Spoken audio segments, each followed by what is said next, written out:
So although I'm not a huge Obsidian user anymore, the Vault seems to be working, and it seems to be kind of doing that collaborative thing that that it always kind of had the potential to do, which I wasn't really focused on initially. So I think that it does. I think it does it's doing a pretty good job for us.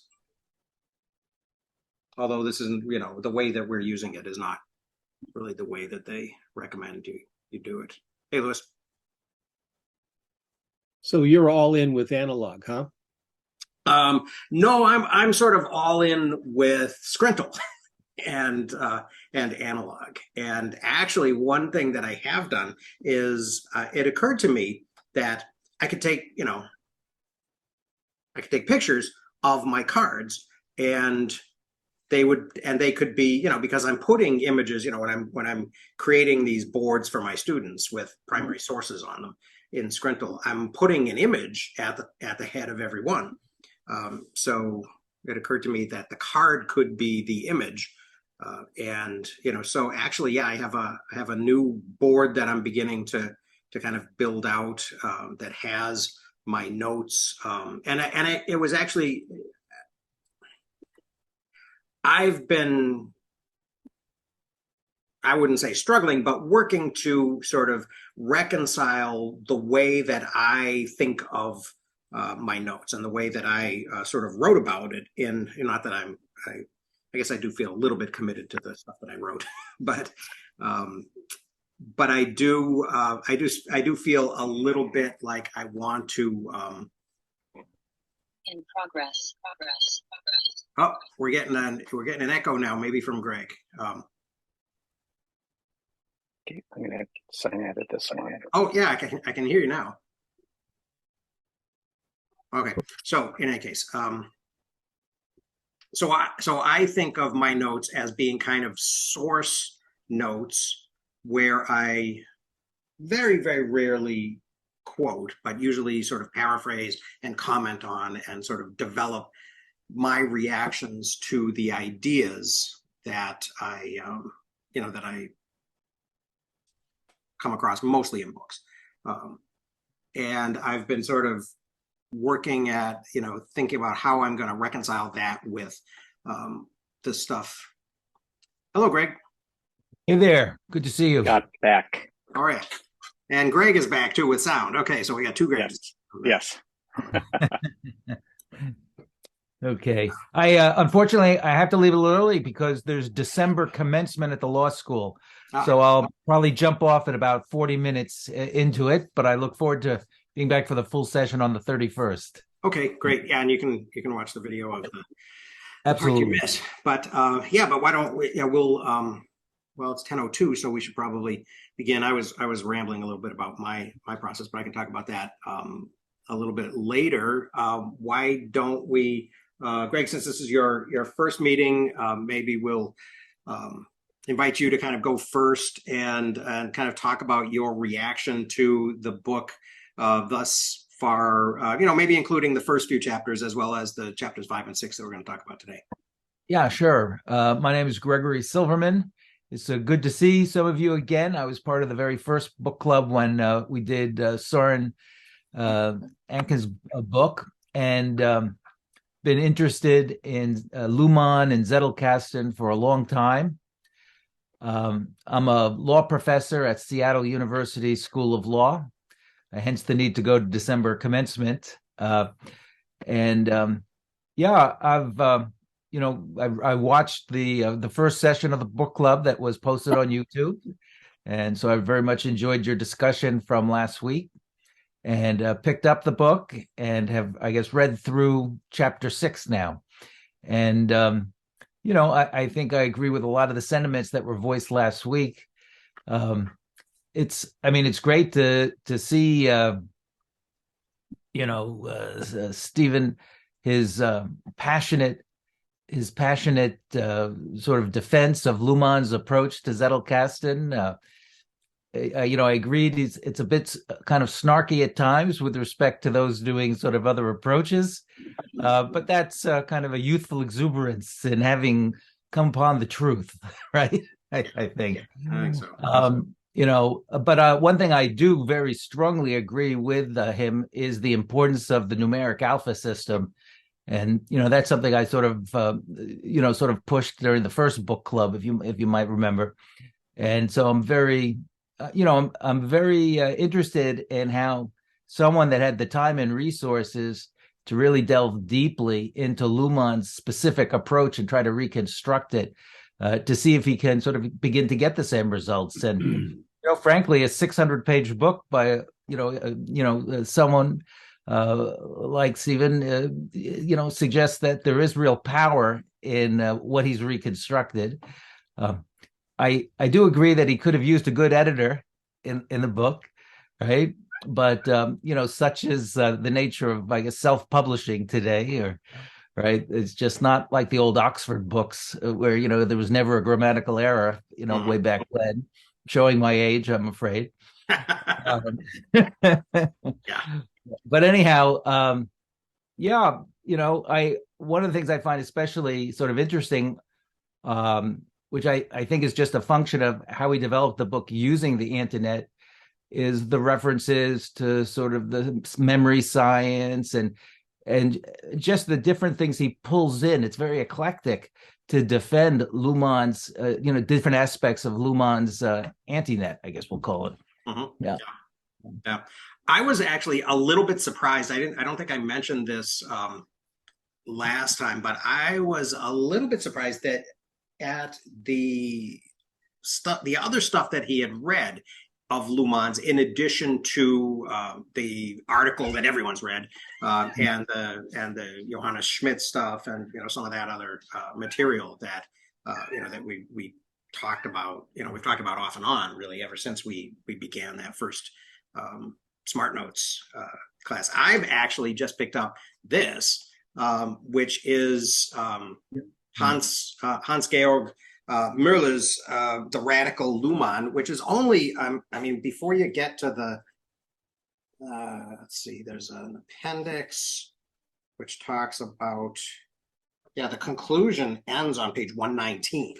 So, and then there's an appendix that's much more sort of biographical about Luhmann from an intellectual perspective. It looks like talking about the Frankfurt School and Parsons and and Habermas and all of his influences, and the people that he I think he and Habermas seem to have had a very interesting. I thought it was kind of a just a rivalry initially, but now now that I'm actually sort of picking up on some of the things that Habermas has said about Luhmann in different articles. And Habermas is better translated into English than Luhmann, so you do see a little bit more in places like JSTOR, and so that's been interesting. The one thing that struck me about this was that and Chris has just arrived. The one thing that struck me about this is that the way that Müller describes system theory and system environment theory, it almost seems like the Zettelkasten is inevitable. That this idea of the way that he structures it. And I say that with a little bit of tongue in cheek, because Luhmann's whole project was to argue against inevitability, and especially the kind of teleology that's in Hegel, and this sort of complete system must be the ultimate system and must be transcendent and must lead to somewhere and everything. And his deal is much more about contingency, and the upshot of contingency for Luhmann seems to be that everything that happens is extremely unlikely. Right, like the thing, like the Ricky Gervais joke about the sperm and the egg, coming together, and and creating you is like 400 trillion to 1 odds against.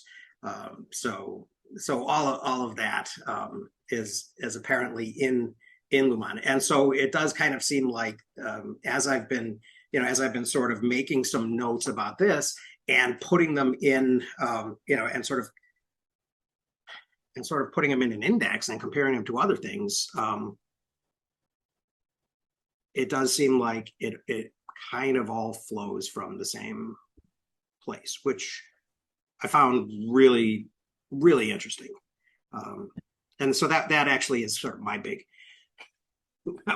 moment this week. Not as much the I'm still, and it's kind of funny. I'm still working off. I haven't got the physical copy of the book, and I'm not using the Mobi, which I got the download that that Scott had donated to us at, before we, when I told him that we were gonna look at this book, and he sent me a PDF, a full PDF, and the Kindle file. But it's one of those Kindle things. It doesn't want to see that. Kindle doesn't want to see that file. So I can look at it on a computer that I have Kindle on, like this one that I'm staring at right now. But if I want to do it on my iPad, there's more hoops to jump through. So I haven't bothered to do that. I'm just looking at, highlighting and writing notes on the PDF using the regular PDF reader on my iPad. One thing I will say, Dan, I read most of the original PDF. I brought it into Kindle, but like you say, you can't for whatever reason, it doesn't show up then. If I brought it in on my desktop machine, it doesn't show up on my iPad, which I really like to read in my iPad. So anyway, I did download the Kindle version, and I'm rereading it. And is it exactly the same? I mean, I don't know why, but I don't know. For some reason, reading it the second time, I encounter things I don't remember from the first time. Oh, you think he I made have a some little last-minute higher changes? opinion of the writing quality. Oh, well, good. Maybe he did have someone go over it. Yeah, there are some moments where I do think, it would have been nice if this had been looked at by a professional editor. I'm trying to not pay any attention to that, because I do think that the content is is valuable enough that I can overlook some of that, and I do think that it is kind of like you were saying, Greg. Yeah, it's not it's not Oxford, it's not Yale. I had a really good editor at Yale, and I think he was retired.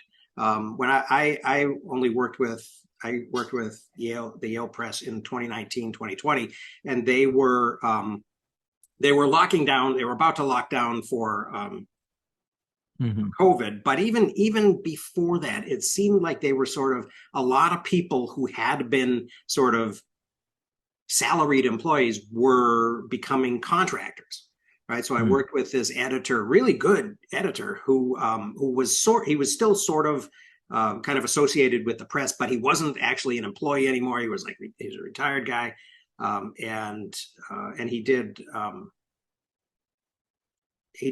it's always good. I mean, just having another set of eyes on something is valuable, but then also, just the conventions, it's kind of funny because I would get responses from him and say, well, yes, you could do it that way, but the Yale convention is to, with like the way that things are done in the text, the way that numbering is done, the way that, that numbers are spelled out rather than, using actual numerals and things like that. Just, kind of little style points like that.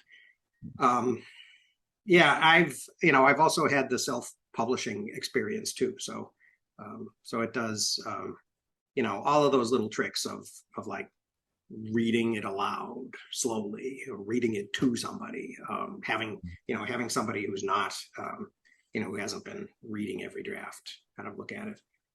All those things are valuable. Oh, it looks like we lost Chris. Maybe he'll be back.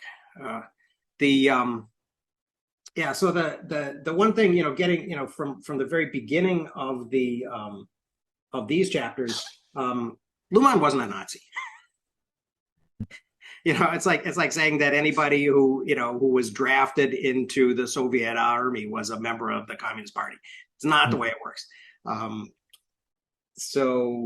But yeah, I do think that probably there's something going on there with the getting the crap beat out of you by the people who are supposed to be the good guys. Does make you a little bit more cynical about those designations of good and evil, and who's wearing the white hat and who's wearing the black hat. So probably a life lesson that he apparently survived.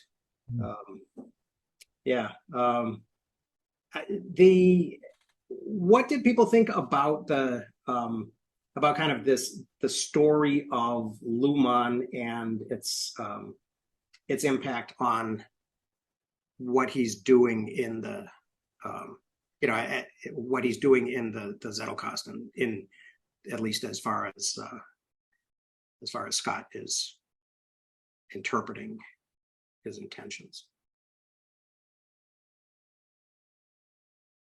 I don't know how big of a role that paradigm shift in his views would have in developing the system that he's using. Perhaps it would have a paradigm shift in the beliefs that he has, but I don't know how big of an impact it would have on the actual design of the system that he evolved.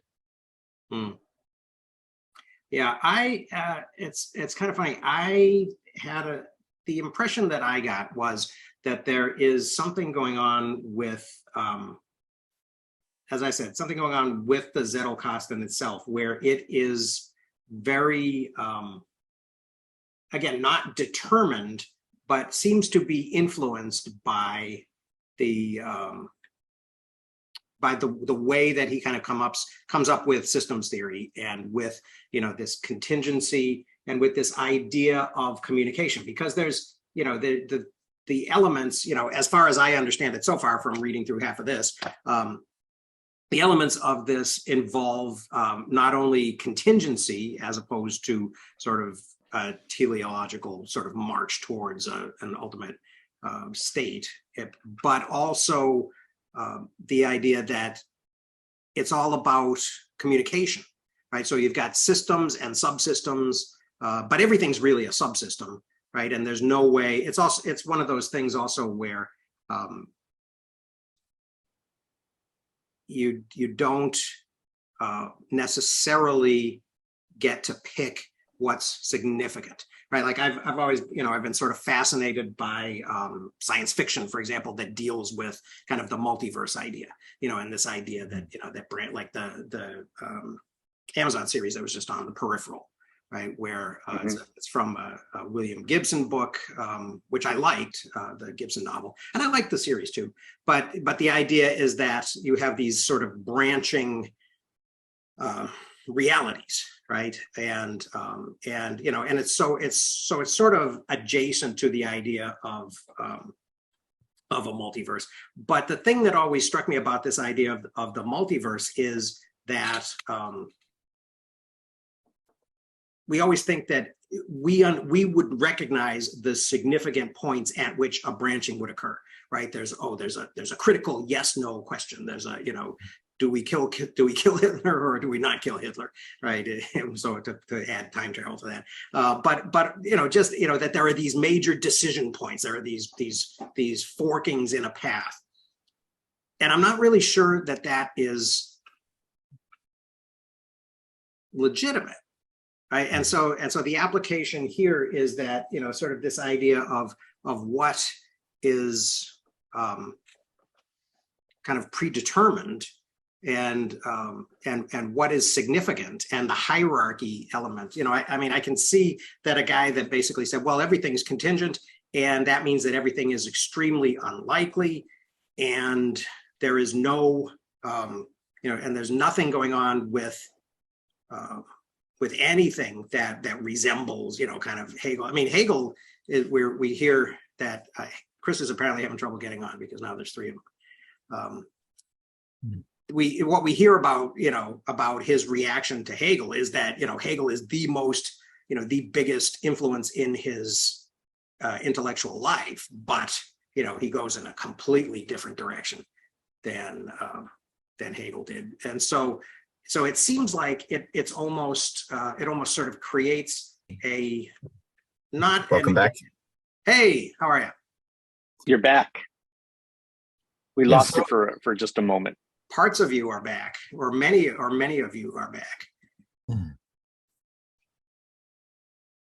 So so in any case, I as I was writing notes about this, it just kind of came to me that the idea of sort of this serendipity that happens with the indexing, and I was actually kind of excited this week to, I wrote a bunch of notes about this that I was reading, and I wrote, I had already written some notes about Scott's. I haven't written my notes for chapters 5 and 6 yet, but as I was indexing them, I was thinking, oh yeah, I can, I'm kind of beginning to kind of believe this. I was sort of taking it, I was acting as if up until now. And now I'm sort of thinking, well, okay, because, once you get to the point where you've got an index card, a topic index card, and you've got things hitting it from different sources, right? Then I'm thinking, oh, okay, we get to a point where, there's half a dozen or more different sources feeding into this general idea. Well, then I can start to actually look at those. I can start to actually compare them. I can maybe, then maybe that's the point where I take it and I make it into a, to use Obsidian language, node of its own, right? And I say, well, okay, now I'm going to say something about this topic, and I'm going to branch those, I'm going to refer back to those, and then I'm going to branch away from them with a, kind of an ongoing conversation. Go ahead, Nick. I wanted to add to the idea of the index and then multiple sources pointing to the same key term. What's even more interesting is when you have multiple ideas pointing to the same key term instead of multiple sources as well. So an example of that in my Antinet is serendipity. I have multiple examples of serendipity. The main one is optimizing for serendipity. So a lot of the things that I end up building or projects that I do, I always post about them online and send them to people, because then that grows my network and basically creating my own luck. Another version of optimizing for serendipity is in card games like Magic the Gathering, where you have your deck of 60 cards and you optimize for the best cards being there. So then when you draw a random card, the chances of you drawing a good card are a lot higher than if half your deck was full of bad cards. Another example of this now is with the Antinet. Something that Scott talks about is the selection of being careful with what you select, or not being careful, but being very selective with what you choose to actually write down, so that similarly, when you're browsing through your Antinet or just looking through or searching for something, when you randomly fall onto something, you've already optimized the serendipity, and it's already going to be a useful note or an interesting thought. Yeah. Well, and it's interesting because I'm aware that my brain has done that in the past. That as I've, over the years, as I've read and highlighted, but not, kind of created a central place to, to store and compare these ideas. I'll run into, I'll be reading like Taleb, and he'll start talking about, heuristics and biases. And even before he mentions Kahneman, right? My brain is already kind of, comparing it to, the way I understood it when I had read that, and so, so these ideas that, that I'm interested in, that I seem to kind of gravitate towards and come back to, they should be, I think I should pursue them more deliberately. And I think that's what this process is kind of about. Yeah. I did make around page 108. I did actually write a little thing. I said, this is getting a little too deep in the weeds with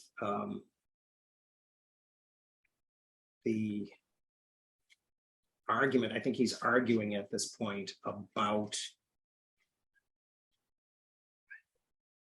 the fine details of internal branching, and but I do like his point that that you can overgeneralize a thing, and I do think that Sunke Ahrens, was a little bit guilty of that, to the point where it becomes less valuable, and it actually becomes something that can't, in the case of Ahrens, and it may also be that my first reading of Ahrens, I've read Ahrens a couple of times, but the first time I read it was with the Rome Book Club, I think it was the second iteration of that, and there was a lot of talk about that promise of the magic moment. Go ahead, Tim, and then we'll get back to Nick. Thanks. It struck me a bit with the way you were just talking about being able to shuffle the cards. And I keep harking back in some respects to this. We particularly, and I think you and Nicholas as well, and he just put his hand up and said, I've got my preferred or my best set of cards, 60 cards, and I can play with that. And in part, we're trying to talk about the difference between how you manipulate the analog versus how you manipulate the digital. If we go back, as I understand it, to Nicholas's analog system, he's got 90,000 cards, apparently. I can't see you guys holding that in one hand. Right? So there's an element of where, with what seems to be said now about how you use the whole set, because we're also talking about, is this subset the whole set, or etc. With holding the fact that you've got upwards of 90,000 cards. I mean, John and I are both, every now and then, want to go out willy waving about how many notes we've got inside Evernote. And there's 35,000 now on mine. As I slowly move it in the brain. Yeah. As I move it over, I'm not taking them away. As I move it over to Obsidian, and for instance, I'm about 30% of the way through, but I've still only got 3,000 in Obsidian. It's not anywhere near the same proportion. So you're culling as you're going. Yeah, but I'm also using it as many of the Evernote users have said, outside of what we've talked about, as in have a sheet that says, these are the bits that work for my fridge, and these are the bits that work for my bank, and all the rest. So I've got all that data, and then each one of those is one note, right? Mm-hmm. The thing that just struck me about your example, where you're picking different terminologies, different phrases, different explanations for what is ultimately the same idea. And it automatically, therefore, comes up with what phraseology or what jargon is being used, what terminology is being used for which bit. And yet, even within this group of 9, 10, 12, 15 people, we have used multiple descriptions for the literature card or the literature note. And if I remember rightly, just after Scott's Nazi rant, one of the things he points out is Nicholas never used the phrase literature note. Right. Right. Aaron's invented that. And here I am working with people who've had an American style education or a European British style education, and we can't even agree on the name of a faucet or a tap. And on top of that, I've got 20 other languages to worry about. Mhm. right? 10 of which are Indian, right? I mean, I've got no chance. So I'm one of the things, for instance, that really made me say, yeah, I've got to move the research stuff over to Obsidian, for instance, is aliases. Mhm. There's no hint whatsoever that Evernote's going to have an alias. So you end up by having to build and save really big search strings such that you remember that literature note equals seed note equals gardening note equals whatever else we've got going for it. Mhm. And it's one of the things that I know, and I felt that is a real problem with Evernote is the way that the tags are not visible as well as they could be. For instance, in the newer version, in the older version, it wasn't so bad. You could see a whole page worth of tags, like 4 columns worth on a normal laptop. Now you can only see 1 column at a time, and it's just one long toilet roll of tags. Mhm. Such that going through and finding those notes that have got a singular unique tag, therefore in theory is not a tag, it's just a bookmark almost. How do I resolve that? And oh yeah, I spelt a guy's name wrong. I've gone John Smith instead of Smith John or whatever. Mhm.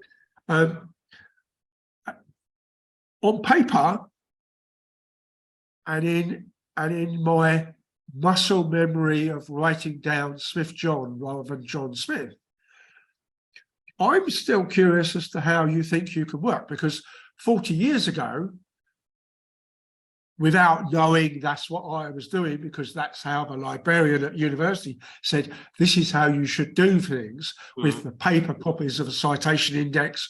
You go find one paper, you get given one paper as being part of a question, find that paper and then use the citation indexes to go upwards and downwards, like Research Rabbit does these days. Right. And all of that, you either made long lists on a piece of paper, and then the ones you picked out, purely arbitrary by maybe reading the abstract, or just it looks more interesting than some of the others, you put it on a card and it becomes part of a research, right? There wasn't the time or the access to be slightly more definitive of saying, yes, I've touched at least 1,000 of these references, and I've now got 150 that I'm going to use for this paper, essay, or whatever, right? Mhm. At the moment, I still don't have a nearly convincing argument that back in the day, with a trickery of numbering versus I've really got to reread my cards every month type thing, just to make sure they stick a bit better, versus I can type the keyword, or I can even type the keyword backwards, and I still get all the cards, or all the notes, as it were, or all the atomic notes. You know, it seems to be Ludditism for Ludditism's sake. I think a couple of things that jump out at me about that are the Is that sort of some sort of? that wasn't a comment. No, that wasn't an editorial by the cat. It was just, and actually that goes to the point that I was going to make, which was about contingency, right? Because of those 1,000 things that you looked at and the 125 that you picked, right? Those are unique and kind of uniquely express your interest, the things that jumped out at you. And I think that is one of the things that I really like about this. Oh, here's another cat wants to editorialize. But go ahead, Nick. Okay, I just wanted to quickly answer a question Mark had put in the chat, which was, how can being careful in finding a connection that is unanticipated be a function of the same process? So when it comes to that, you can think of it as tagging in Obsidian when you add a tag to a note. So when I read about the being selective for the notes you put in your box, that reminded me of the key term serendipity. I then went to my index to look up serendipity because I know I have some kind of other note on serendipity. When I went to go place the card, I had to look at the other notes that were there to figure, or I didn't have to, but I looked at the other cards that were there to figure out where exactly I wanted to file that note. So it's a very similar process to coming up with an idea and writing it down and then adding a tag to it in Obsidian. The only difference between that and the analog, or the way that I did it, is that when I added the tag, I also got reminded of all the other notes, or not all the other notes, but the few notes in the general area of that tag as well. And that's something you can do in Obsidian through self-discipline, is when you add a tag to a note, you can go and check the other notes with that tag. Whereas with analog, when I think of a key term and I know I want to file it there, even if I actively try to avoid the other notes in that section, I'm still going to end up reading one or two titles and get reminded of them. Does that make sense? Yeah, I mean, when I try to translate a lot of this stuff, I'm not necessarily anti the paper stuff. I'm trying to find kind of the nuggets of effectiveness that makes sense to me. And what you just said reminds me a lot of something I'm interested, which is basically a generative view of learning and memory. And the idea is you can have external experiences, like taking a note, like highlighting, like in any of these things that are external actions. And you try to figure out if those external actions encourage mental behaviors that are effective. So when I look at that weird numbering, lettering system, I don't see that as necessarily the key. I think the key is all that thought that has to go into where you put that note. And so, like you just said, when you think about things, you try to find it, you examine different things. All of that is generative, and you wouldn't have done that necessarily unless you had to make, or you put upon yourself forcing that kind of decision. By doing that, you have to do a lot of thinking, and it's the thinking that's a value, not that silly process of it's got to go here. Right. I mean, I'm sorry, silly. That's just the way I see it. The silliness is what makes you do the other stuff, which is what you really benefit from. Yeah, I agree. I think the arbitrariness is just arbitrary, but and so in that sense, it's not like the memory palace, really, that that Chris described to us a couple clubs ago. But in a way, it kind of is, because it is that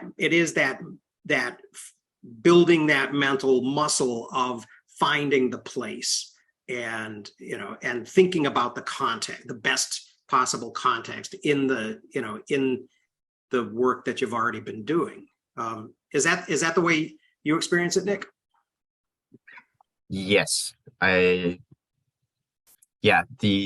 actual alphanumeric address is something Scott described in his book as well. Is that, I'll just quickly use this as an example for what I'm about to say, is that when you file a note using the alphanumeric address, it's technically connected to every single other note in your Antinet. But the difference is that the strength of the connection is dependent on how close that note is to the note that you've just filed. So the address that's right in front of it or right behind it has a very strong connection to the new note, whereas the note at the complete end of my Antinet is technically still connected. It's just an incredibly weak connection, and it's one that I haven't thought about. So in a sense, the alphanumeric value kind of shows me exactly where that note is actually useful, but I'm not 100% sure. I haven't thought a lot about the use or how it would change if I didn't have an alphanumeric value. I've just noticed that in Obsidian, when I used Obsidian, I didn't have one, and it didn't seem as useful. I think Gregory Silverman had mentioned finding the alphanumeric value very useful. So maybe he could expand on that a little bit more after other Greg.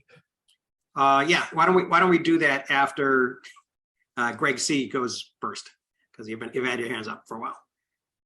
All right, no problem. I thoroughly enjoy hearing everybody's opinion on as we kind of go through this. And what I've done is I've basically arbitrarily gave myself a goal of by the end of the year. So I've got 2 weeks to be able to determine whether I'm going to go analog or if I'm going to go digital. And I honestly see benefits in both. And what I was wondering is, having used Obsidian, but now starting to go and read, like, to be honest with you, I think I'm just starting chapter 6 in his book, in Scott's book. Still waiting for the physical copy. But I really see a lot of the benefits of what he's saying. And I know the benefits of being able to write things down, especially as I apply it towards, and as I mentioned last week, I do bullet journaling, and I do that on paper versus Todoist, which is what I used to use.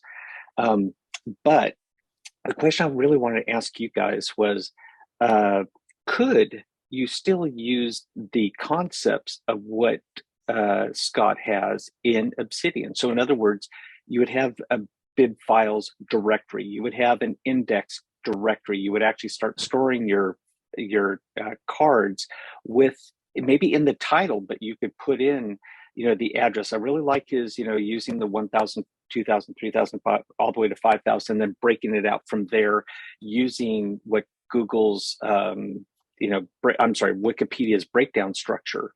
And because then that way I could capture, just general thoughts that apply to nothing that I'm looking at right now, but I want to store it somewhere for a future thought.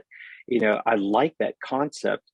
So kind of wanted to get everyone's opinion on maybe looking at Obsidian, but from an analog perspective, as if it was an analog item. Because I have to admit, I really like mind mapping, and the fact of having Canvas now on with Obsidian, I could see being able to use cards and pulling different cards and putting it into a way that my mind would actually think. That plus I like using the plugin called Journey. Journey kind of reminds me of the old BBC show Connections, where you could say, okay, I'm going to randomly choose a card and I want to see how it relates to this card. And you could see the journey of how it's connected all the way through to to the final connection.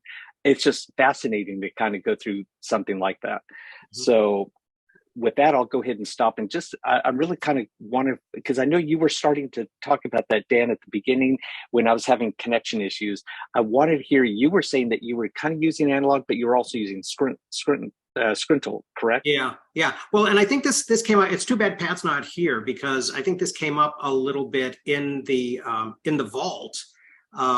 And as well, there was kind of a conversation going on in there in Obsidian, and I think and Mark, I think you were involved in it too, and I think that,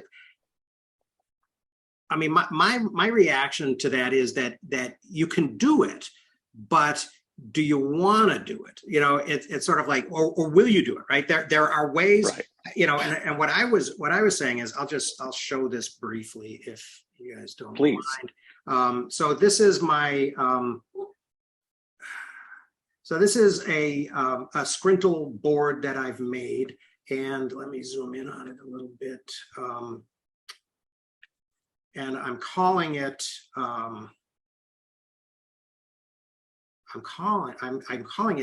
Aspen Weald, because weald is a word for forest in Old English, and aspens are connected, right? So I have a picture over there of Pando, the biggest and oldest living thing on the planet, the Aspen clonal colony in Utah. And so what these are actually, as I mentioned earlier, these are photographs of the cards that I wrote, talking, just as I was reading this. And so I made a bunch of cards, and then I thought, well, I can take pictures of them, right? And so I did that, and I haven't typed anything basically on any of these cards, right?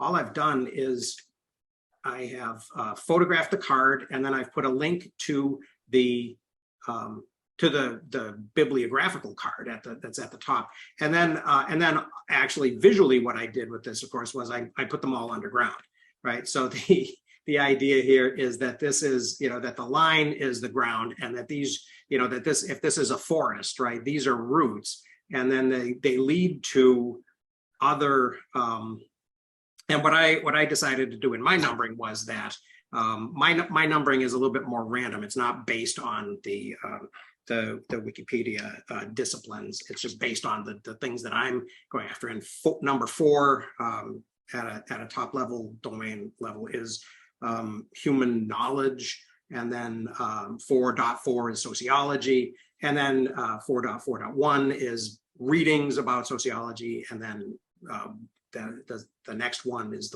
this particular book, and then I've got my numbered notes on the book. I thought I would use 0 as my interventions, my notes. So in my terminology, right, these things down here are all source notes, and then above ground is what I call point notes, right, where I'm making a point, where I'm, sort of turning the corner and thinking about, what I want to say about this, if I'm teaching this or if I'm writing about this, that sort of thing. And so, and then I'm just gonna kind of continue this way. So what I started doing, and I did type this in Scrintal. I probably will handwrite it as well and put it in my file cabinet down there. But sometimes I don't have my, I do carry my cards around in this box. I also carry my little backup drives around the box.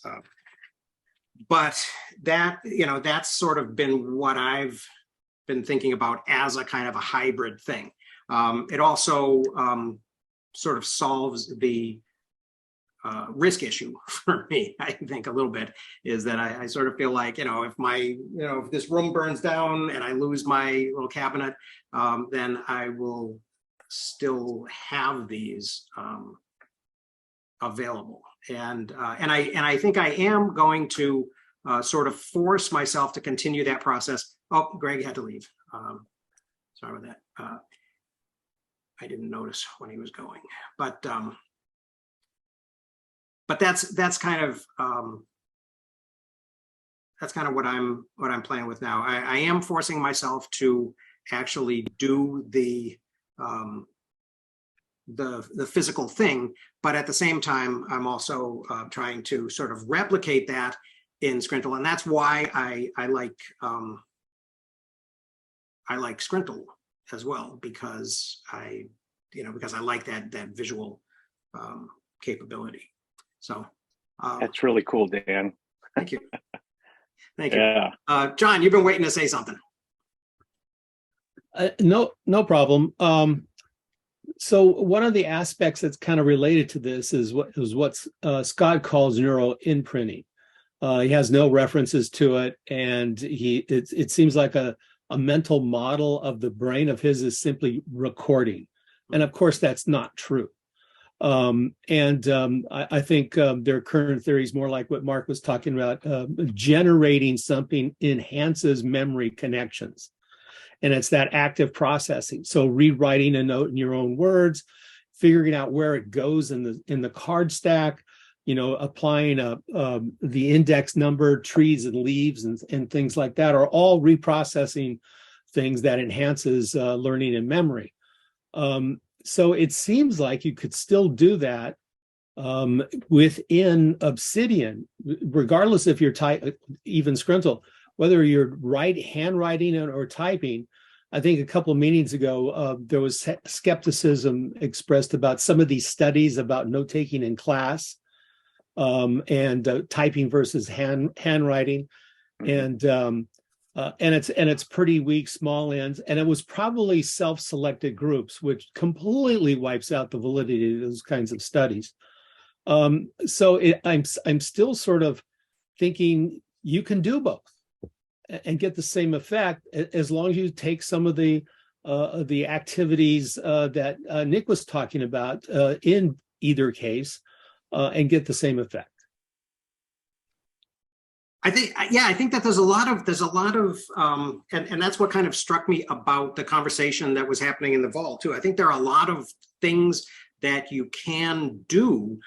The question is, do the tools sort of help, or do you have to sort of end run the, you know, the features of the tools and, you know, kind of force yourself into this additional discipline of you know, making sure that you do that. And that's what I was trying to do in Obsidian. And it sort of worked for me up until the point, I think, although I love Readwise, up until the point where I let Readwise begin sweeping the, you know, all of my highlights and things and, you know, hypothesis and Kindle notes and all of that stuff in there, because then it just overwhelmed me and there was just too much for me to actually process and think about and make actual notes about and compare. I have used the card option in Scrivener. Actually, that was my, I discovered that at about the time when I was writing my dissertation, and I had been using Tinderbox, but you know, Tinderbox doesn't have a nice connection to an output system. So yeah, that had been my solution. Go ahead, Tim. Yeah, I mean, I've heard your comment about Obsidian and the flip over, and I totally agree in terms of, if you're one of those people that has either turned on automation and because you have so much, it just floods through. I mean, that's one of the reasons why I got 30,000 plus notes in Evernote to a certain extent. But I've seen it, understood it, spoken to people about it as well, seen it mentioned in parts in various YouTubes or even newsletters and stuff. And so I've been very careful about what add-ons, what plugins I allow. And I see some people, the plugin comes out and hasn't even really got out of beta, but sort of been released into the wild. And they've got a 45-minute YouTube video on it with 3/4 of all the options being covered in 10-minute detail, sort of thing. And I learned very quickly, I suppose, with IBM Lotus and Microsoft Office. You never want the first one. You probably don't want the second one. You might just get away with third or fourth generation. And so I mean, one of the classics, I think, way back with Word for Windows 2, when it was still, you know, Word and Excel, and I don't even know that PowerPoint was out there, but it might have been. There was no Office. They were all separate. Right. Word for Windows 2 was so basic that if you wanted to put page 15 or 36, you had to write your own basic routine to put it in the footer. There was footers and there was page numbers, but you couldn't do page X of Y without writing like a 2-line basic piece of code. Yeah. Or they called it Word Basic back then, but it became Visual Basic or Office Basic. VBA, yeah. With Obsidian, there's a word count in the core app, and yet somebody's already produced a better word count. I think it's even called that, or bigger word count. And it's like, if you're taking notes or trying to figure out which piece you're going to admonish or transclude or whatever, and how you're going to pick them up, the last thing I care about is how many words are there on that card. You know, because obviously I've got an infinitely flexible length of card. I don't care. It's not like you guys say, shit, I'm halfway up the mountain. I forgot my pack of blank cards. I've forgot to start writing smaller on the back or whatever. You know? So those sorts of add-ons, and even as we repeatedly said on some of these conversations, I really couldn't be given monkeys about the graphic view once it gets to above like 35, 50 dots, because you're not really getting anything out of it, in that sense, other than, yes, it's pretty, and yes, it grows, looks nice and organic. Nah, it's not organic. I could do that with a control system, no problem, right? So the unrestricted growth in plugins, or playing pretty patterns with, let's have a different theme and make various color combinations and whatever. And it's the same with Evernote to a certain extent. The new version, one of the big things they all fluffed about was this new home page, which they tried to deliver as a proper dashboard. And what was the first thing they gave you to do with homepage? What picture would you like on your homepage? Right. That you then immediately cover 90% of it up with widgets to give you, here's the list of files you've just touched. Here's the list of dates that are coming up and all this. And it's like, guys, you fired the previous CEO for having an argument about the length of the turnover of the ear on the icon of Evernote. Sorry, Tim, when are you leaving? Right? Oh, sorry, no, Ian. Sorry, Ian, when are you leaving? Right? And it's like, this is supposed to be a productivity package. And now we're going to spend, or some people will spend, a good few hours over the month at least. I want to change my home card picture. Oh, which cat picture am I going to use today? Oh, let's go and have a look at Facebook instead. Find a new one. 45 minutes later, their word count says you put one more word on that note. So, it's a tool, and it's if you want to put it in tools analogy, as much of an engineer as I am, I could probably get away with 3 spellers. I don't need a whole snap-on trolley of tools to do my 3 spellers, right? I could probably get it on a Leatherman if I push myself, So, add-ons, plugins, themes. Remember the very first book club we had. We spent like a week and a half fighting over what the vault was going to look like before, we basically said, no, sorry, you can't change the theme. You can't add your own plugins. And that's why that retaining your personal settings page is still sitting there in the vault to prevent people from. As nice as it is, and there's like 900 and something odd plugins. There's 25 of those are in Chinese and only applicable to Chinese script. So that's an instant, I don't need those, right? How far out is the word count? I don't really care, but it's nice to know it's over 1,000 or 1,500 or something, but I don't need to know that it's 1,238, excluding the 14 ampersands that I put in instead of the word and or something. Not that worried, at least until I've got my final draft of the content that goes off to whoever is going to publish it. While I'm scrapping around with notes, it's irrelevant. I'm not paid by the word in that context. Paid by solution of problem. Right. So, right. It reminds me of there was a post this week in one of I think it was the Zettelkasten channel on Reddit.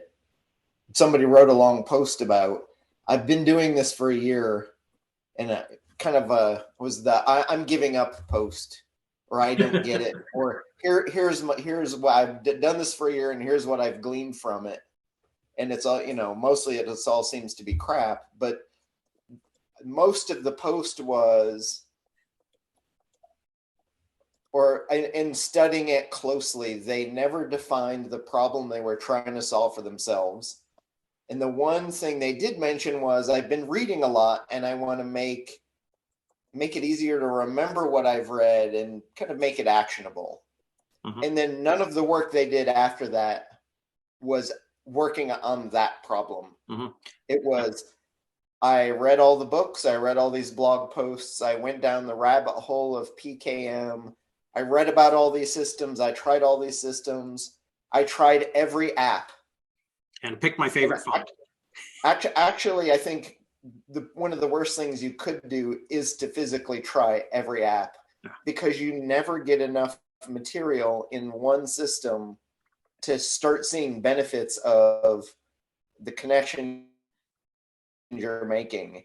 Mhm. And I just like, there's a phrase for it called shiny object syndrome. And that's the thing you really, really don't want to do. But a lot of these things, or even Scott's book, suffers from it in some sense, in that it's almost 600 pages. It's a lot for what is really a very, at its root, should be a simple system of do these 5 things, do them for a while and see where it gets you before you add on those, Tim's talking about the 500 plugins. Mhm. The more plugins you add, the worse your experience becomes. Or in Dan's case, the thing that dumps all your data into one spot. Mhm. And broke me. I do it, and I have a folder where all my stuff is dumped. And it's great for search when I want to search. In fact, this week, there was an obscure philosopher that I had tagged and written about once before 3 years ago. And his name came up again this week in my reading. Oh, And that guy you mentioned on Reddit. Yeah. And it may have been that or somebody. This is another specific thing that I haven't written about externally to my notes yet. But I tagged his name, and out of curiosity, I'm like, oh, I'm curious if I've run across this guy before. And yes, in fact, I had twice and completely forgotten about it.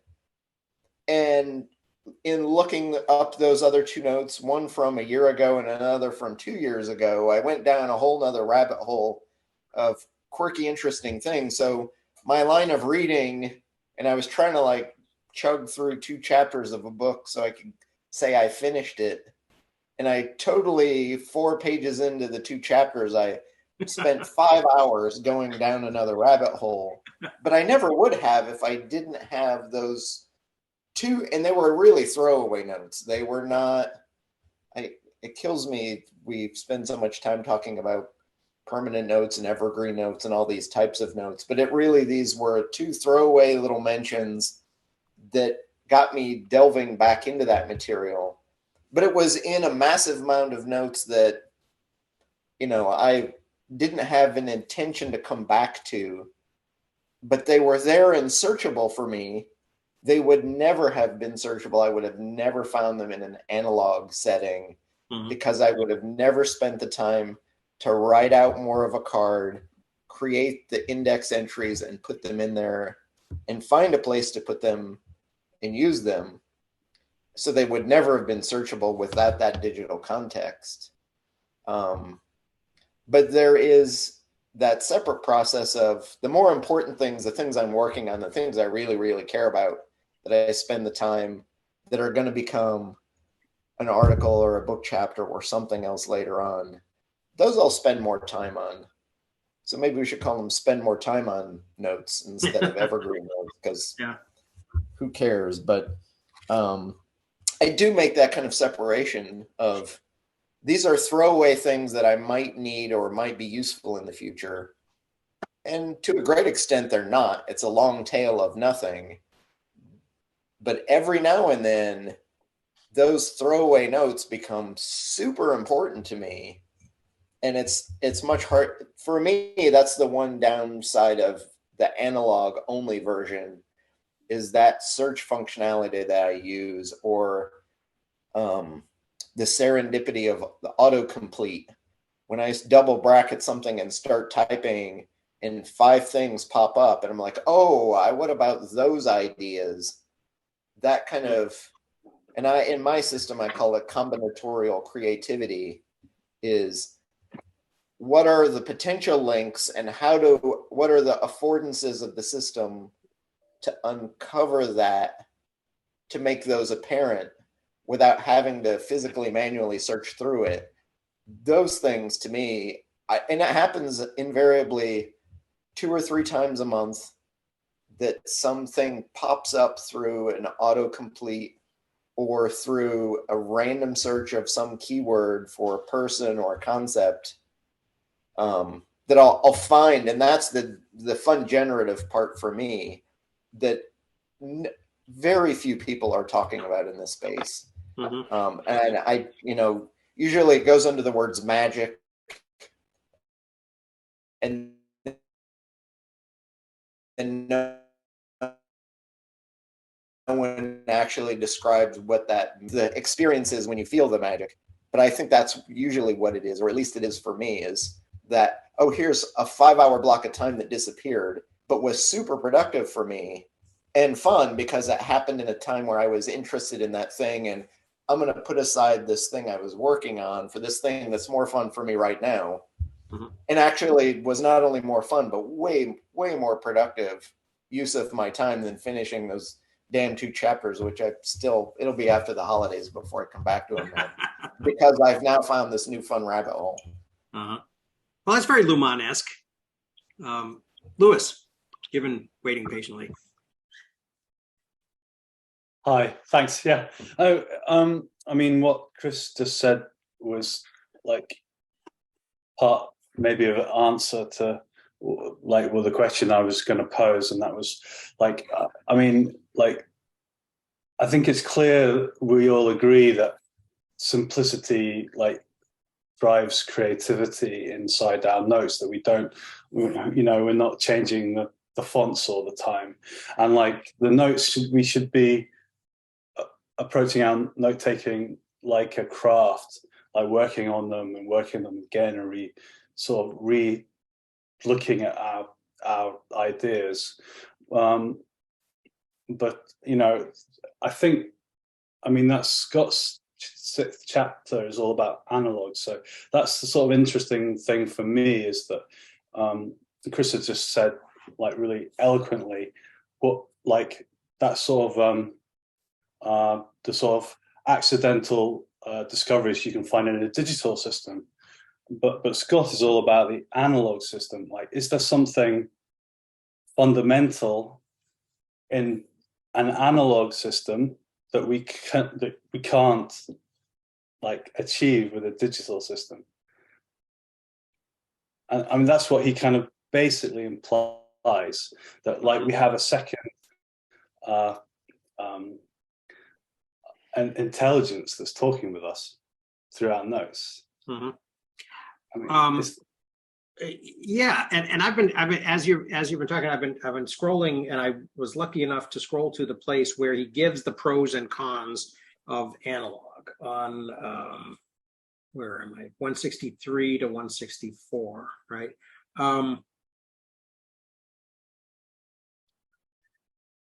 What did people think about that? I mean, some of these strike me as,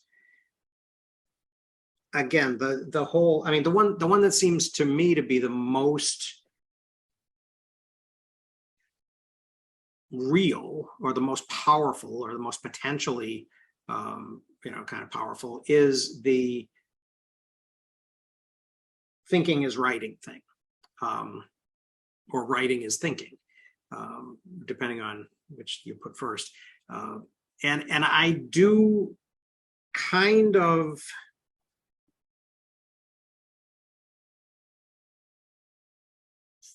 respond to that. I'm not sure that I respond to it as much as as Scott does, and as he would like us to at this point.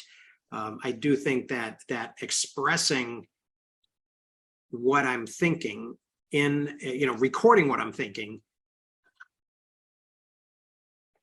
is the main thing. And Mark, this goes back to what we were talking about in the in the chat, these techniques, these retrieval practices, this kind of slowing down and writing, and does that. And as Tim says, there has been some kind of sort of pushback on some of the studies that claimed that it was miraculous. For me, I'm not 100% sure. I'm like I said, I'm acting as if it is real, and I'm gonna try to continue to evaluate. But like I said, I'm sort of hedging my bets by doing the thing that I showed you too, and and putting them in a form where when I've got my iPad, or when I've got my my notebook, or when I'm at a computer, I can play around with those ideas. I can compare them just right there on the screen, without having to come to my my sanctum down the other end of the office and open up the drawer and all of that. So I think that is super valuable. Yeah, I'm curious, Dan, do you feel like there's a concept in programming and computer architecture type things, and in some areas of engineering, called DRY, DRY, for don't repeat yourself? In some sense, it means do it once, do it right, and have it where it's accessible. And I'm curious if you feel like in this practice of writing them out as cards, that you're doing extra work, the extra work in Scrintal of repeating yourself to copy them and put them into the system and then link them together. And to me, that's one of the issues with using multiple systems, or systems that don't dovetail. Mm-hmm. It's nice that I can have a Zotero repository and then take all that data and dump it into something like Research Rabbit, Mm-hmm. without having to repeat all the work of collecting and curating the thing to get new stuff out of it. Mm-hmm. There's that issue of I've got a digital version and an analog version. How much extra time are you wasting on the doing of the both?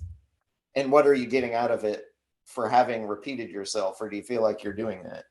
I feel like that much, much more, Chris, if I am just taking a file that I've scraped off of someplace, a PDF that I pulled off a JSTOR or whatever, and moving it from one database to another database, or that, that sort of thing. And really that was why, and again, it's too bad Pat's not here because I'm gonna talk about him again. That was why I resisted, when Pat, kind of tried to talk me into the brain. It's like, well, I'm not, I don't want to do all that again with respect to these files, right? These even just the highlights, and I do have a Readwise inbox folder in Obsidian. It wasn't like clogging my main graph. But it was, putting me in a place where I was never clearing my inbox, and and I'm really bad at that, but I still have this kind of feeling like I should clear my inbox. I think that for me, returning to my actual ideas is the exception to that feeling. I feel okay. I feel like that is time well spent if I'm looking at the cards. If in the same way that that I imagine Luhmann as sort of tending his boxes, and he did always claim that he spent more time doing that than he actually spent writing, which I think shows up in his writing too, but we've already gone over that. But I do think that I would disagree with with don't repeat yourself when it comes to actually sort of pondering on the ideas. So that for me would be the kind of the one big exception to that rule of not wanting to spend more time doing something that I've already done. That was one of the things I think I picked up, or was more apparent in the designer I mentioned last week who wrote the book on the history of design. And in taking his notes, he reads it first once, he writes the notes, that's a second touch. Then he sits and creates an outline and organizes them, it's a third touch. And then he actually writes the book, and it's yet another touch. So each time he has thought about and slowly integrated the ideas and done the linking. And I think in those systems, the repetition that's, and in fact, there's an area called spaced repetition that specifically talks about doing that as a tacit act rather than doing it as part of your creation process. And I don't think there are a lot of people talking about spaced repetition as a thing during that creative process, that you're both learning about it, exploring about it, thinking about it, and then creating something about it. And it's a thing there too, but I really don't see any literature or anybody talking about that as a process or a method in their learning setup. But ideally, as a teacher or a professor, when you assign a writing assignment to a student, you're essentially forcing them to do that multiple times, because there's not a whole lot of ways around how do you write a paper about some historical topic without having read and seen and thought about it at least a little bit. And of course, the student's goal in a lot of it, more often than not, is to see and learn as little as they possibly can and spend as little time as they can to do that thing. And one of the framings I like about what Luhmann does and Ahrens repeats is study and learn about and spend the time on the things that interest you within that field. And then at least you're interested in it and more likely to get something useful out of it, even if it's not necessarily the focus of the class. It may be some other tangential thing to the history class you somehow hate, but you'll at least get something out of it.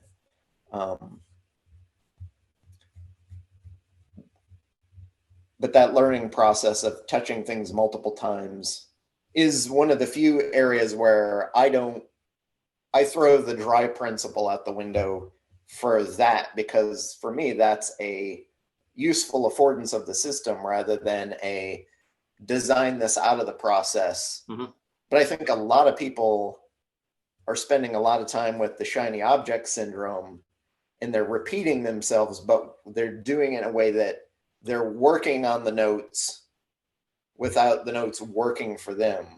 Yeah, which I think is what you're saying. When you're doing that extra touch, your notes are doing work for you instead of you wrangling and managing the system, which then, or that, when you mentioned the idea of, like inbox zero, to me, inbox zero is you managing the notes and not the notes managing you. Yeah. Yeah. Well, and there's a big difference. Yeah, I think you're right between between this is an idea that I'm developing that originated, and this kind of goes back to the way I wrote about it, right? Where it originates with somebody else, right? It's somebody else's idea that you read or that you see on a video or that you hear in a lecture or something. And gradually, by returning to it and working with it again and again and again, you kind of turn it into your own. That's a whole lot different, sort of qualitatively than, the gasket for the refrigerator that Tim was talking about, that becomes, another note in an Evernote system or in an Obsidian or something like that. Greg, you've been very patient. No problem. I'm thoroughly enjoying the conversation. So thank you, Dan. And the one question I did want to go ahead and ask everybody is, how many of you actually use like Zotero to store your PDFs and be able to write into? Because I know there's workflows that go from Zotero to Obsidian. And I know even in the book, I believe that Scott talks about even using Zotero as one of few digital items that actually stores his data in. So if I could just ask, does anyone here actually use Zotero? Because it sounds like, Chris, you actually use Zotero, correct? Yeah, I do. I actually store all of my documents in Calibre. Calibre, and it's essentially like iTunes but for documents, and it stores the the title, the author, the publisher, the dates, tags if you want, so you can put tags on it that you've read something, not read it. I sort them all by fiction, nonfiction, half a dozen things. So it's very configurable and super useful. So I use that for the physical store. And then I have Zotero as really more just a root citation manager. And if you really want to dig into the weeds, and it's kind of painful to figure out, but there are ways to sync some of the data between those two applications. I did it once upon a time and have never dealt with it since. But I have two different places I can go and search for material, which is nice. And then Zotero makes the better citation manager for actually doing footnotes and that kind of stuff, or for quickly bookmarking. I want to read this, or I should mark this paper or book or article as something I might want to read, and I'll throw a couple tags on it, and then I can sort through it quickly. And then that also lets you create collections of things. So, there's an orality project I'm working on. I can take all the stuff I've got on orality, put it in one folder, but it's also exists in kind of a bigger super folder above that, if you want to think of it that way. Yeah. And then it becomes easy to kind of manage some of that, but I try not to do that. That don't repeat yourself thing can become an issue depending on how you manage that problem. So I actually am starting to keep all of my PDFs, whether they're articles out of JSTOR or things that I've scanned myself, in the actual Zotero file, because it's just more convenient for me to have kind of a clean, and sometimes actually I will even if it's a file that I'm going to assign to students, I'll have a clean copy and I'll have a highlighted copy. I haven't run into any kind of storage issues with it. I never really tried the Zot file integration with Obsidian. That was getting right to the edge of, okay, this is feeling too much like programming. Although I really enjoyed the connection between Zotero and Research Rabbit. I thought that was brilliant. So that was a lot of fun. I hope those guys resurface again. I hope they're not just quiet because I hope they're quiet because they're working and not quiet because they're like going out and finding other jobs or something like that. Nick, did you have something you wanted to throw in? Just when it relates to Zotero, I used it for a little bit when I originally started my Antinet, but now I mainly use just the bibliography section and write everything on note cards as well. But there are still a few cases where for Zotero now I use it as just a quick reference for something that I'm not actually going to take the time to write a bibliography card for, but it's just a quick reference of like, oh, I got this idea while I was watching this video. And here's a little tag that you can look up on Zotero and go find that video again. Yeah, I do have a drawer for bibliography cards too, and I do I do write a bibliography card because that allows me to connect, to actually put the number of the that set of notes that I'm writing off of the card.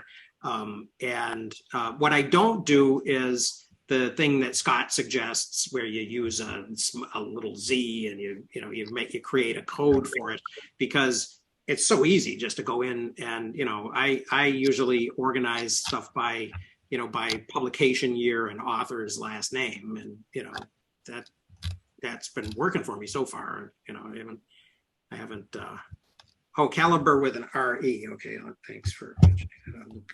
I'll look that up. Yeah, so you might have to pay actual money to put all of that stuff in Zotero. So I think I do pay them something because I just feel like I want to, there are some things that I do actually want to support. Years ago I had EndNote, and and then Thomson Reuters bought it, and it went insane. I actually have I have a very old Macintosh in my bedroom in the house that is so old that every time I launch Word, I have to wait for the error message to come up saying that it can't find the EndNote database, and so what do I want to do? But that'll only hopefully be with me. I can't upgrade it to the new operating system, so at some point it's going to be going away as soon as my wife lets me buy another computer. So is there anything more that we want to say about chapters 5 and 6? I closed my iPad because the iPad somehow had stolen my my trackpad, and I wasn't able to get to my desktop, so I had to close that for a minute. The analog part, I think, and then the networked part are the things that we were kind of going to cover. Go ahead, Nick. I was curious as to everyone's thoughts and interpretations on what Scott proposed on replacement and enhancement, whereas a digital system seems to act as a memory replacement where you write things down to go find them again in order so that you don't have to remember them. And an analog system instead acts as a way to enhance your memory so that you can think of cues, and then when you get cued, you'll think of another cue, which will set off a chain. So I'm wondering what everyone thinks of that.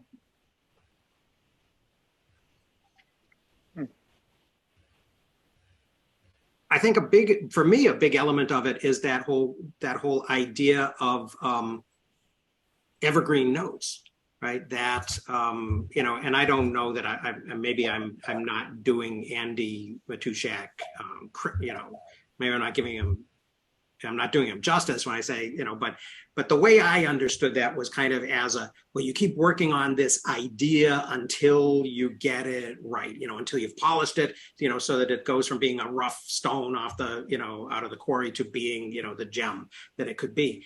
And for me, that sort of precludes the evolution, right? The time element, right? And I'm a historian, so I'm interested in change over time.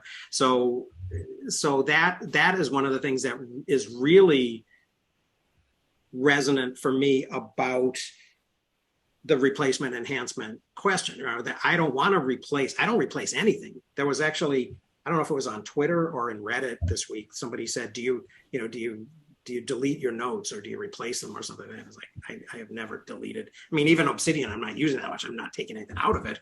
I want to know what I thought, and that's where let's be realistic. We're not communicating with a supernatural entity. We're communicating with our past self.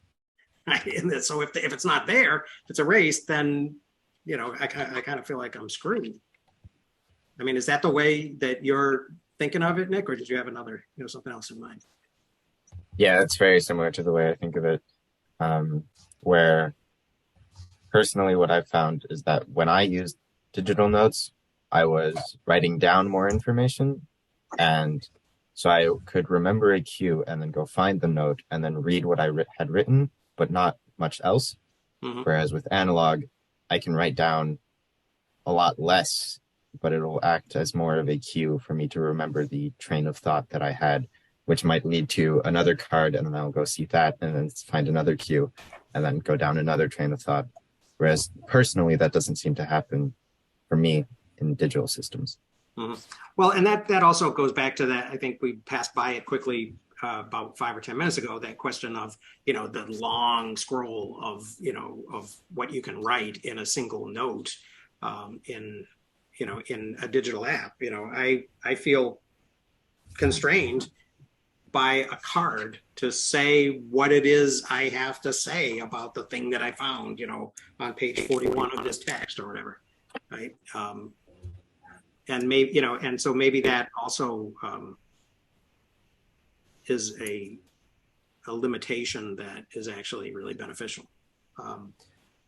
It's some of that question too goes back to, and I think probably one of the best framings I've seen of it is Vannevar Bush's phrase, associative trails through thought. So, or Mark Bernstein, who created Tinderbox, has the idea of a digital garden, and you can walk through your garden of ideas in different ways and see them from different perspectives, depending on which path you want to take through your garden, or do you even want to go off trail and see all the flowers and trees from, you know, an even different perspective.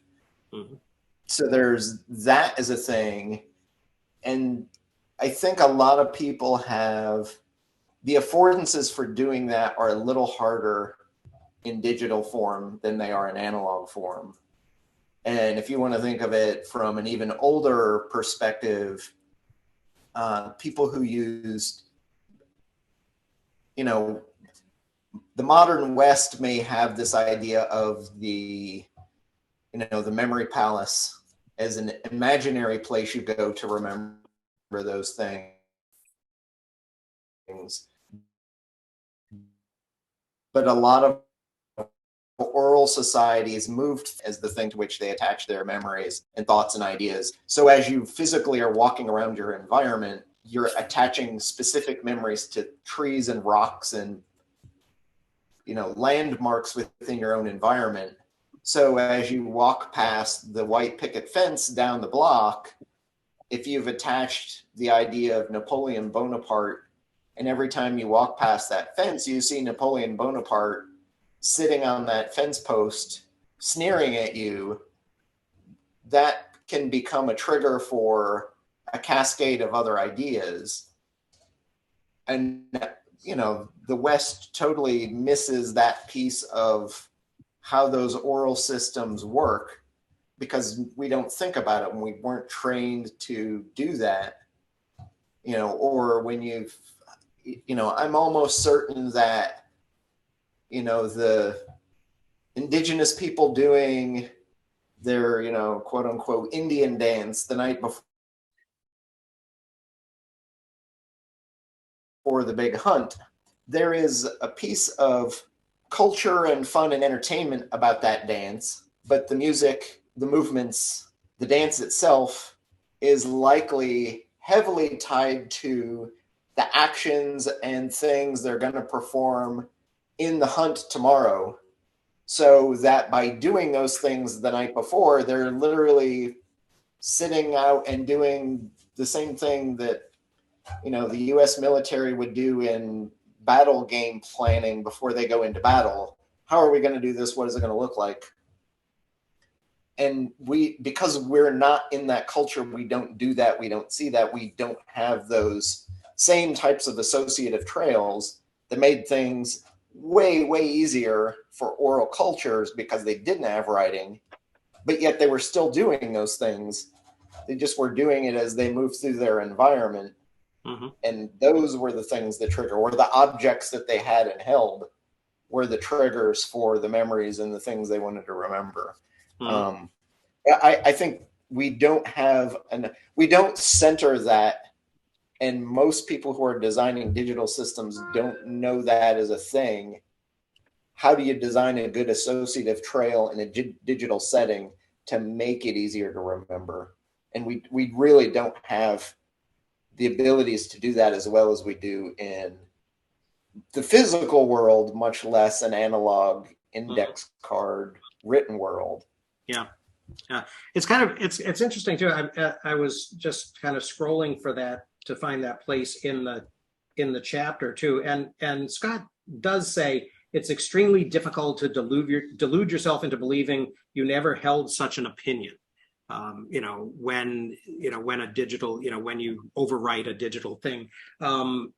It's interesting in the context of what you're talking about, Chris, because, you know, if you've got standing stones, right, or if you've got you know, these things, you know, movements that are ritually significant or something, it's much more difficult to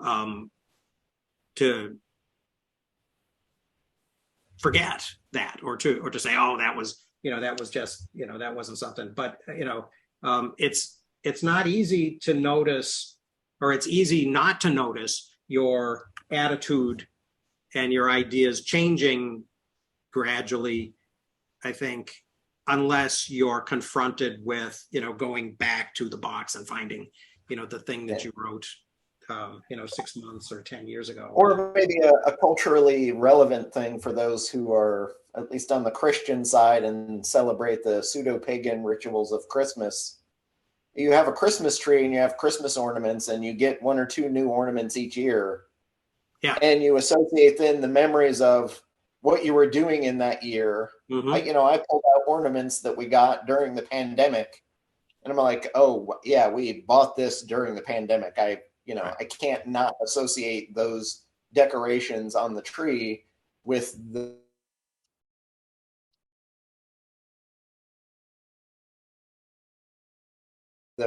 first pandemic Christmas, and they resemble the symbols of Christmassy whatever, but they also have attached to them the place and time I was when we first bought them or got them. Right. And so how do you design that into your digital system that become additional mental links that aren't the physical tangible links that you're making between your ideas? I think associated to this too, and he relies on Cavallini, and Scott explicitly says the traditions of the Florilegium and the Commonplace book are not the same as doing this analog Zettelkasten in practice. And honestly, they are. They're just done in a different format, in a different space.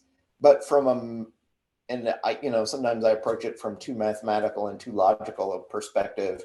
But there is an exact one-to-one mapping of almost all of the things you're doing in an analog, and I'll use his word, Antinet, to distinguish the two.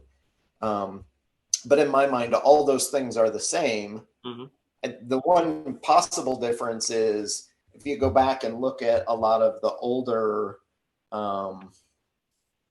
actual Florilegia that people used and had, a lot of them were more excerpt based than they were, I'm going to write my own original ideas here. But you can go and look at, let's say, Jonathan Edwards' Miscellanies. And yes, he excerpts pieces out of the Bible and other writings and writings of the church fathers, but he's also attaching to those his own thoughts and new thoughts and injecting those on. Yeah. So I would say I agree with Scott if you're only looking at that tradition where people had books where they only excerpted interesting things in their life and never wrote their own notes in those things. But if you have your own Commonplace book or Florilegium or Vade Comicum or whatever you want, a waste book, whatever you want to call it, if you're putting your own ideas into those things, there's a one-to-one mapping from those methods to this method. And he, I was disappointed that he just dismissed that out of hand. Yeah, well, and I think, I agree. And I think that often he's taking a too short-term a view. I think he's responding to people thinking maybe they want to stay in notebooks now. I think you're right, especially as people went back and reviewed. I mean, he actually uses an image from Thomas Jefferson, right? Which, Jefferson was well known for, sort of returning to his notes and kind of re-examining, things that he had thought about and written, previously. I do think that kind of the thing that I, again, am not 100% convinced of, but I'm treating as, as sort of the thesis or the hypothesis that I'm testing is this idea of that he talks about as he's kind of, he wanders around a lot at the end of that analog chapter, but, on 203, when he talks about selection and, and the constraint of slowing down and picking a place to connect your new thought to your current, to your current thoughts. Okay, see you later, Tim. And then saying something concise about it. I do think that is I think that's valuable. And I guess everybody's, oh gosh, I lost track of time. So it's We're having so much fun. we're having fun. Although Tim's question there, I think, is very appropriate and probably even just as much so for next week. Yep. But we should bookmark that to come back to because it's a super important question that nobody's talking about. Yep.